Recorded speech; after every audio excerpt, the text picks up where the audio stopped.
찬송하겠습니다. 363장.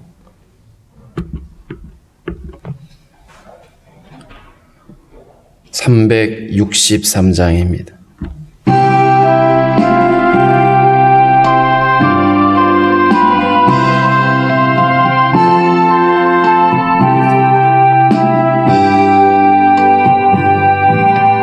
내가 깊은 곳에서 주를 불러 아뢰니 주여 나의 간구를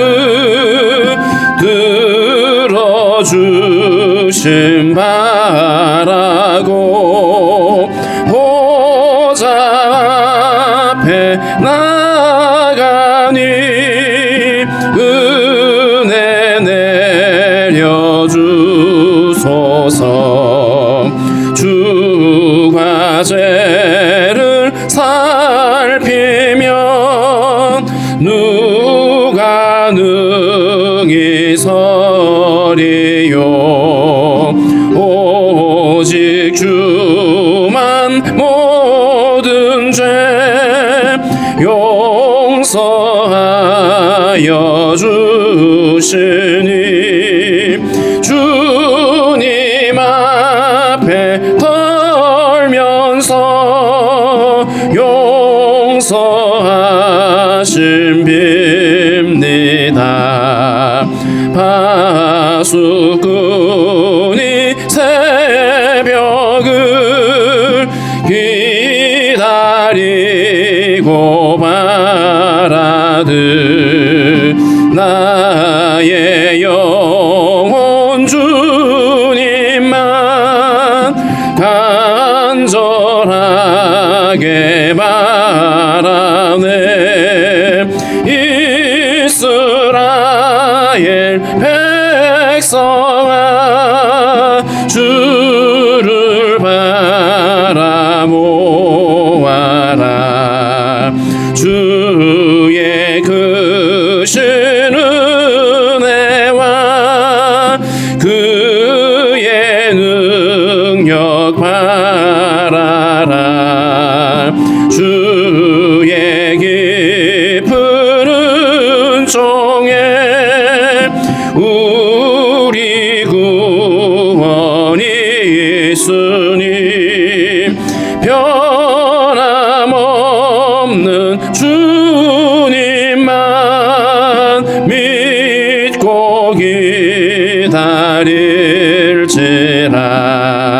기다릴지라.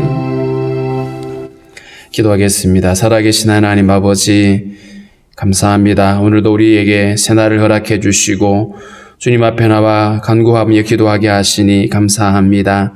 하나님 아버지, 사망 권세가 가득한 이 땅 가운데서 두려움에 매여 있는 많은 사람들을 긍휼히 여겨주시고 속히 아버지 모든 어려움에서 벗어날 수 있도록 하나님의 은혜로 함께해 주시기를 원하고 기도합니다.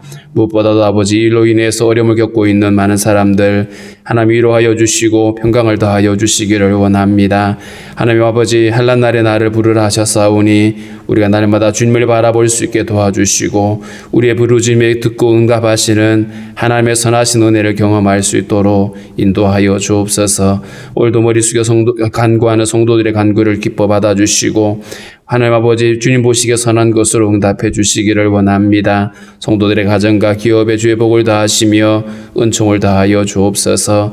하나님 아버지, 이 어려운 때에 교회가 더 끼어있게 도와주시고 어려움 가운데 있는 사람들에게 소망의 이유 되신 예수 그리스도를 온전히 전할 수 있도록 주님이 함께하여 주옵소서. 하나님 아버지, 오늘도 우리에게 주신 말씀들을 우리가 잘 이해할 수 있도록 주께서 우리 안에 깨닫는 마음들을 허락하여 주옵소서.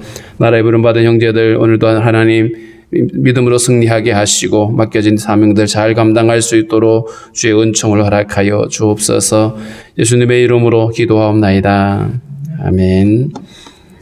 440장 찬송합니다. 440장.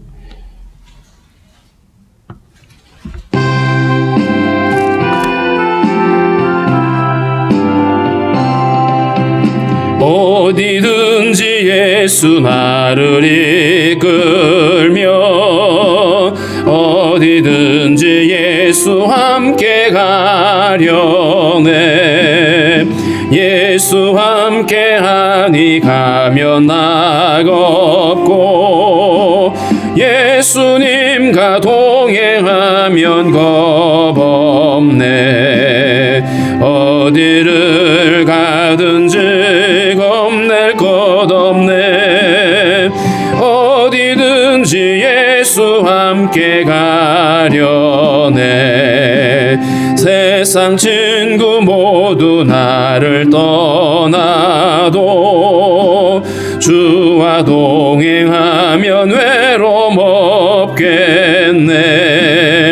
가는 길이 위태하고 험해도 어디든지 예수 함께 가려네. 어디를 가든지 겁낼 것 없네. 어디든지 예수 함께 가려네. 어두운 그늘 나를 애워쌀 때에 주가 함께 계심 믿고 자려네.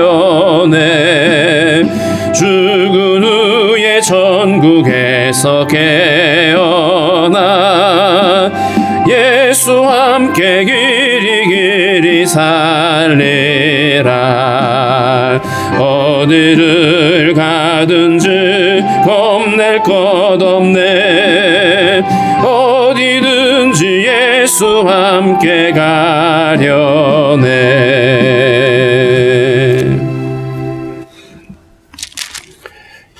사도행전 1장 12절부터 우리 한 목소리를 읽겠습니다. 사도행전 1장 12절부터입니다. 제자들이 감람원이라 하는 산으로부터 예루살렘에 돌아오니 이 산은 예루살렘에서 가까워 안식일에 가기 알맞은 길이라. 들어가 그들이 유하는 다락방으로 올라가니 베드로, 요한, 야고보, 안드레와 빌립, 도마와 바돌로메, 마테와 및 알페오의 아들 야고보, 셀로신 시몬, 야고보의 아들 유다가 다 거기 있어 여자들과 예수의 어머니 마리아와 예수의 아우들과 더불어 마음을 같이하여 오로지 기도에 힘쓰더라. 모인 무리의 수가 약 120명이나 되더라. 그때 베드로가 그 형제들 가운데 일어서서 이르되 형제들아, 성령이 다윗의 입을 통하여 예수 잡는 자들의 길잡이가 된 유다를 가리켜 미리 말씀하신 성경이 응하였으니 마땅하도다. 이 사람은 본래 우리 수 가운데 참여하여 이 직무의 한 부분을 맡았던 자라. 이 사람이 불의의 삭수로 밭을 사고 후에 몸이 곤두박질하여 배가 터져 창자가 다 흘러나온지라. 이 일이 예루살렘에 사는 모든 사람에게 알리어져 그들의 말로는 그 밭을 아겔다마라 하니 이는 피밭이라는 뜻이라. 시편에 기록하였으되 그의 거처를 황폐하게 하시며 거기 거하는 자가 없게 하소서 하였고 또 일렀으되 그의 직분을 타인이 취하게 하소서 하였도다. 이러함으로 요한의 세례로부터 우리 가운데서 올려져 가신 날까지 주 예수께서 우리 가운데 출입하실 때에 항상 우리와 함께 다니던 사람 중에 하나를 세워 우리와 더불어 예수께서 부활하심을 증언할 사람이 되게 하여야 하리라 하거늘 그들이 두 사람을 내세우니 하나는 바사바라고도 하고 별명은 유수도라고다 하는 요셉이요 하나는 마띠아라. 그들이 기도하여 이르되 무사람의 마음을 아시는 주여 이 두 사람 중에 누가 주님께 택하신 바 되어 봉사와 및 사도의 직무를 대신할 자인지를 보이시옵소서. 유다는 이 직무를 버리고 제 곳으로 갔나이다 하고 제비 뽑아 마띠아를 얻으니 그가 11 사도의 수에 들어가니라. 아멘. 예수님이 감람산에서 제자들이 지켜보는 가운데 승천하신 다음에 제자들은 이제 예루살렘으로 돌아오게 됩니다. 감람산과 예루살렘은 기드론 골짜기를 마주하고 있는 가까운 거리입니다. 그래서 오늘 12절에서는 예루살렘에서 가까워 안식일에 가기 알맞은 길이다. 이 유대인들은 안식일에 얼마 이상의 거리를 가면 안식일을 범하는 것으로 규정을 정해놨습니다. 그래서 약 1km 조금 넘는 거리, 이 정도 거리만은 걸어갈 수 있는 거리로 알려져 있습니다. 그래서 아주 가까운 거리에 있는 이 예루살렘인데 이들이 그곳에 돌아와서 이날이 안식일이었다는 말은 아니고요. 가까운 거리에 있었다는 말입니다. 예수님이 제자들에게 예루살렘을 떠나지 말고 아버지께서 약속하신 것을 기다리라고, 성령을 기다리라고 하는 그 말씀이 있었기 때문에 그들이 예루살렘으로 들어갑니다. 13절에 보면 들어가 그들이 유하는 다락방으로 올라가니, 이 다락방은 마가 다락방으로 우리가 잘 알려져 있습니다. 그곳에 여러 널찍한 곳이 있어서 많은 사람들이 들어갈 수 있는 곳으로 이렇게 알려져 있습니다. 여기 13절에는 예수님의 12제자 중에 가룟 유다를 제외한 나머지 제자들의 이름이 적혀 있습니다. 그래서 베드로, 요한, 야고보, 안드레와 빌립, 도마와 바돌로메, 마테와 및 알페오의 아들 야고보, 셀롯인 시몬, 야고보의 아들 유다. 유대인들의 여러 흔한 이름들이 많이 있죠. 그래서 그 이름을 구별하기 위해서 누구의 아들 이렇게 말해주고 있습니다. 그런데 이들이 예루살렘으로 돌아가서 그들이 구하는 것은 오직 한 가지였습니다. 주님이 말씀하셨던 그 약속을 기다리고 있는 그들이었죠. 그래서 14절에 보면 여자들과 예수의 어머니 마리아와 예수의 아우들과 더불어 마음을 같이하여 오로지 기도에 힘썼다. 그러면서 그 다음 절에는 그 인원이 한 120명 가까이 됐다라고 말하고 있습니다. 많은 사람들이 한 곳에 모였습니다. 예수님의 승천을 지켜보았던 많은 사람들이 한 곳에 모여가지고 그들이 더불어 마음을 같이하여 오로지 기도에 힘썼다. 이들이 마음을 같이 했다라고 하는 말은 오직 이들이 구하는 것들이 하나였다라는 것이죠.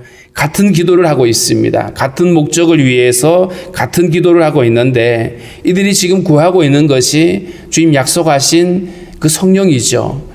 성령을 받아서 뭐 하려고? 성령이 너에게 임하시면 너희가 권능을 받고 이 복음의 증인이 될 거다. 땅끝까지 나아가서 복음을 전하는 증인이 될 거라고 했는데 결국 이들이 구하는 그 기도의 목적은 성령으로 끝나는 것이 아니라 성령을 통해서 그들이 증인의 삶을 사는 것까지입니다. 그래서 이들이 이 목적을 가지고 한 마음으로 기도한 것입니다. 마음을 같이 하는 이들의 비전이 일치되어졌고 이제는 이들의 삶의 이유가 같아진 것입니다. 우리가 함께 모여 있어 기도할 때에도 사람들마다 각자 구하는 것들이 다를 수 있겠죠. 그러나 우리가 공통적으로 함께 구해야 될 것이 뭐냐 하면 바로 아버지의 마음입니다. 아버지께서 우리를 통해서 하실 그 일들, 주님께서 마침내 완성하실 주님의 나라, 우리는 그 일을 위해서 기도할 수 있어야 됩니다. 그래서 주님도 너희는 먼저 그의 나라와 그의 의를 구하라 그랬는데 어떤 삶에 이걸 먼저 구하고 나중에 이걸 구하는 것이 아니라 사실은 우리의 삶의 초점이 거기에 맞춰져야 되는 것이죠. 그래서 주님의 나라가 우리의 삶의 초점이 되어지고 삶의 이유가 되어지는 이들이 함께 마음을 같이하여 함께 기도했다라고 하는 말씀 안에는 바로 이런 의미가 담겨 있습니다. 그래서 마음을 같이 한다라고 하는 거 사실은 우리가 예수 그리스도 안에서 한 몸이 되어졌기 때문에 우리가 그리스도와 연합이 되어졌다라면 우리는 이 비전도 같이 일치가 되어져야만 합니다. 그래서 고린도전서 1장에 보면 사도 바울이 고린도 교회를 향해서 같은 마음을 품고 같은 뜻을 가지고 서로 합하라고 이렇게 말했습니다. 그래서 우리는 예수 그리스도 안에서 함께 지체가 되고 함께 한 몸이 되어진 성도들이기 때문에 우리의 비전이 일치가 되는데 이 비전이 어떤 특별한 개인의 어떤 주장이나 그 사람의 생각이 그래서 거기에 동의되어지는 차원의 얘기가 아니라 바로 이 비전은 주님이 가지신 주님의 비전입니다.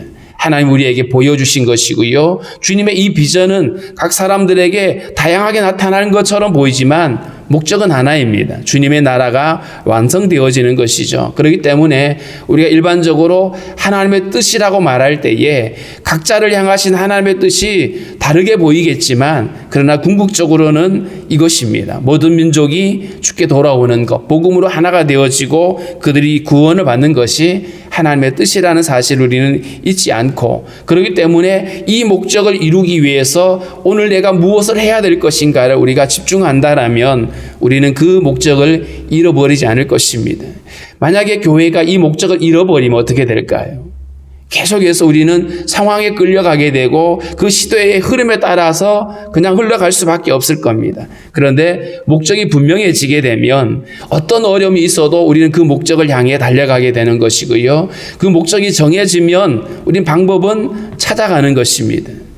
목적이 분명하지 않으니까, 우리가 이 하나님의 나라가 우리의 삶의 초점이 되지 않고 목적이 되지 않으면 그러면 사람들은 이것저것 하게 되어집니다.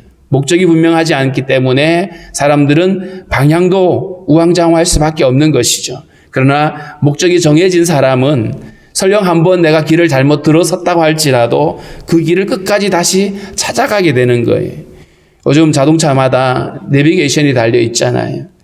우리가 가기를 원하는 목적을 정해놓으면 내가 어디에 가 있든지 이 내비게이션은 그 목적을 향해 줘요. 그 길을 가게 만들죠.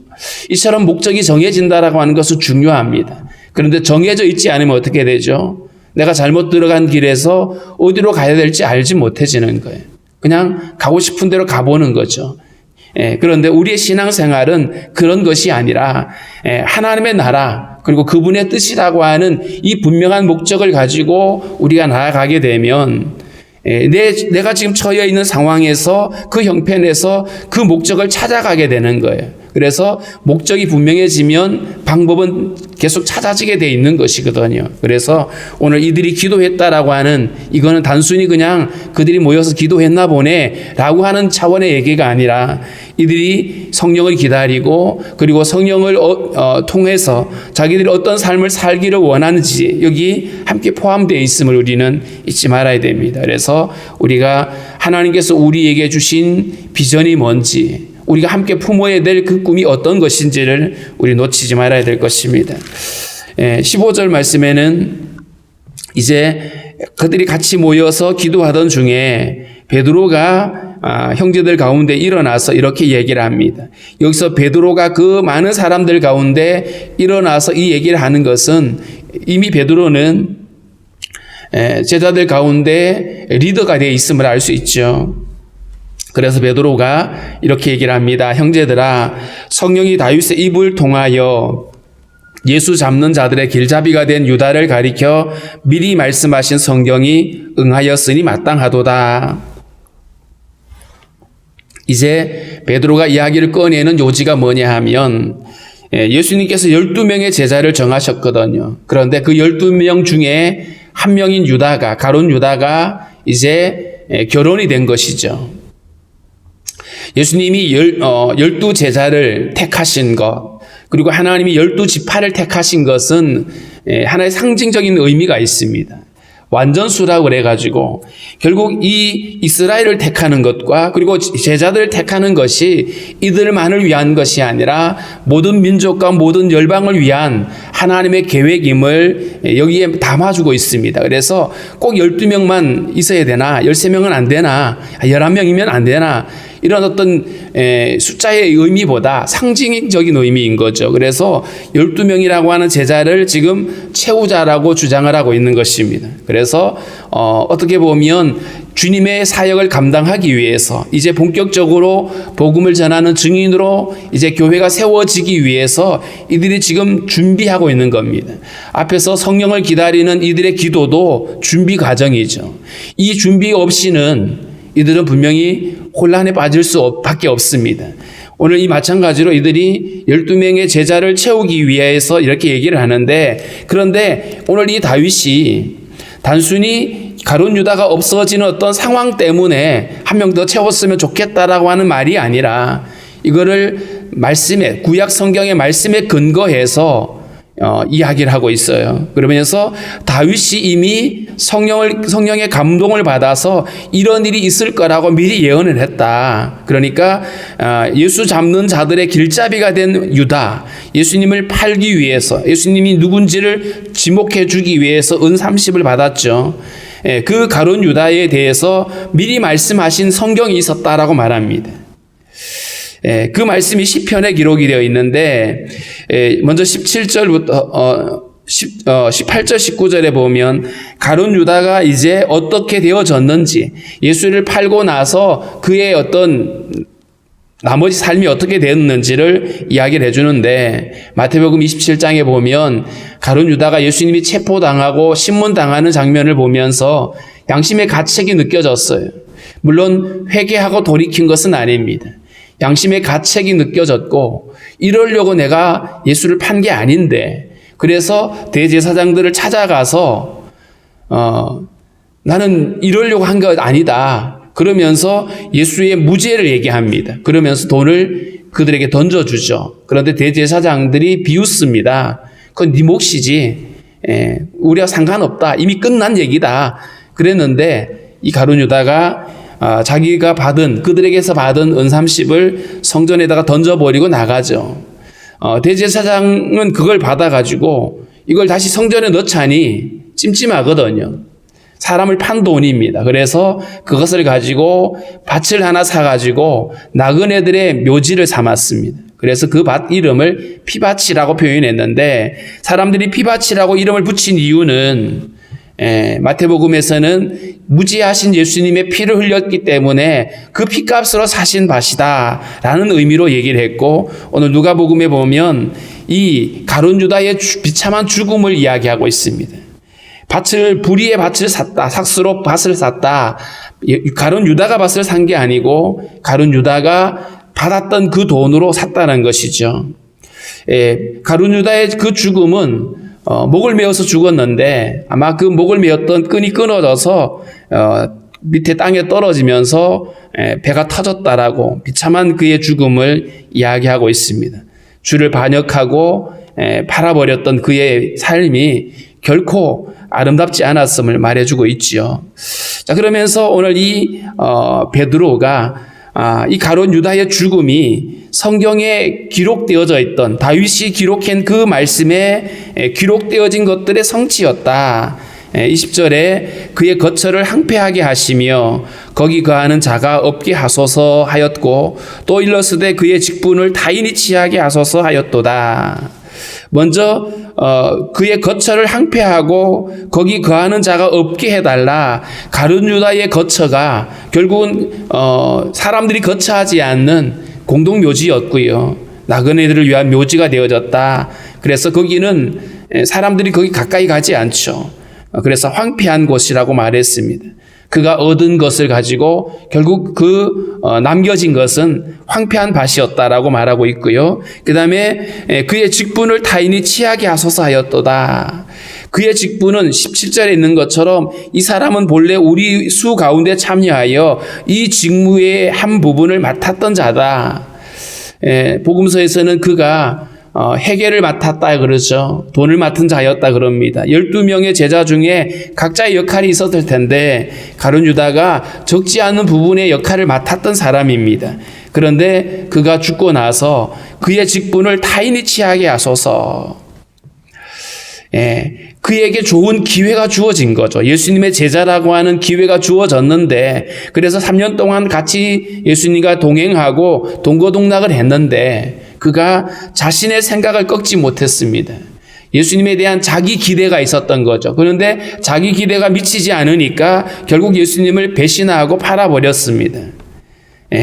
그에게 맡겨진 기회를 자기가 버렸기 때문에, 그래서 그의 직분을 타인이 취하게 되어졌다. 이 직분 자체는 신성하죠. 예수님의 제자라고 하는 이 거룩한 직분을 다른 사람이 취할 수 있게 달라라고 이렇게 이미 다윗이 오래전에 이 일들을 예언해 놨다. 그러므로 이제 우리가 이 한 사람을 이제 대신 채울 그 사람을 준비하자라고 말을 하는데, 오늘 21절부터에 보면 22절까지 사도의 그 자격에 대해서 이렇게 말합니다.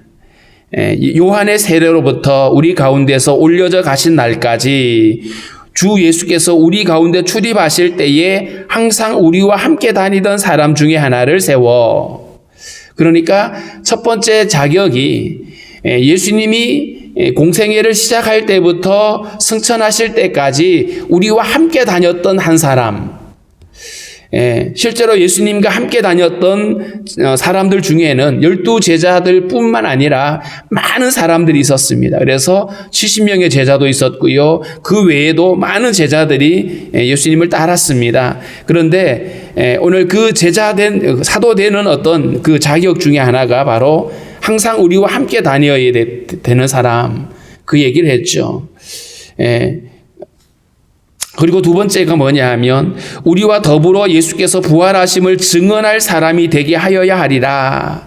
그러니까 첫 번째 자격은 우리와 항상 같이 다니면서 예수님의 가르침을 들었던 사람이어야 되고, 두 번째는 뭐냐 하면 우리와 더불어 예수님의 부활하심을 증언할 사람이다. 그러니까 사도의 그 직무가 뭐냐 하면 예수 그리스도의 부활을 증언할 사람이다. 물론 여기 부활이라고 하는 이 단어 안에는 예수님의 십자가의 죽음의 의미까지를 포함하고 있죠. 그래서 십자가의 죽으심과 부활을 증언하게 되는 것. 그래서 사도들의 그 복음을 전할 때에 가장 핵심이 뭐냐 하면 부활의 복음인 거예요. 이 땅에서 우리가 죽어도 다시 영원한 생명을 살게 되어지는 이 부활의 복음을 전하는 자야 된다.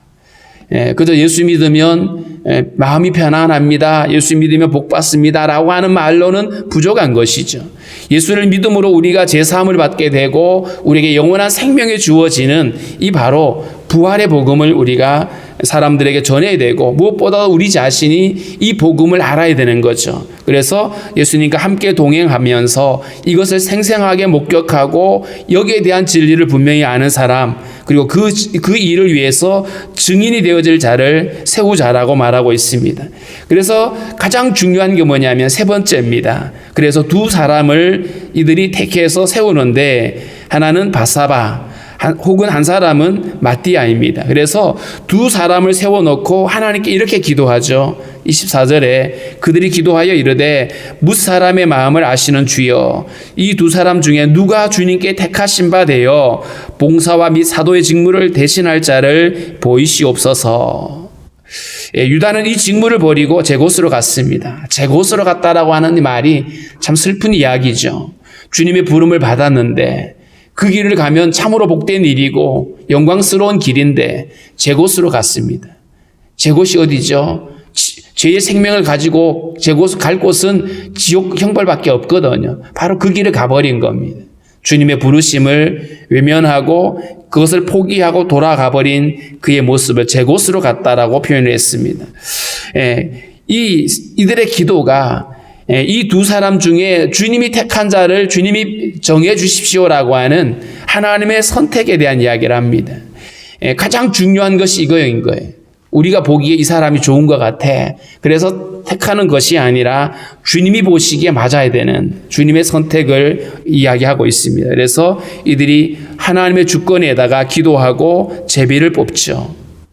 세상에서 제비 뽑기를 많이 합니다마는 그 제비 뽑기를 할 때에 오늘 이들처럼 정말 주님의 주권을 인정하는 차원의 어떤 것이었으면 좋은데 그러지 않는 경우들이 많이 있죠. 그저 복불복이다. 그런 차원은 우리가 성경이 말하고 있는 제비뽑기와는 다른 개념입니다. 성경에 여러 번 제비뽑기에 대해서 나오는데 그 제비뽑기를 하게 되어지는 가장 근원적인 것은 뭐냐 하면 주님의 주권을 인정하는 그들의 믿음의 고백이었던 것이죠. 자, 이렇게 해서 마띠아라고 하는 사람이 이제 뽑혀서 12제자에 포함이 되어지는데, 여기서 우리는 이들이 이렇게 철저하게 복음의 증인으로 살아갈 준비를 하고 있는 모습을 보게 됩니다.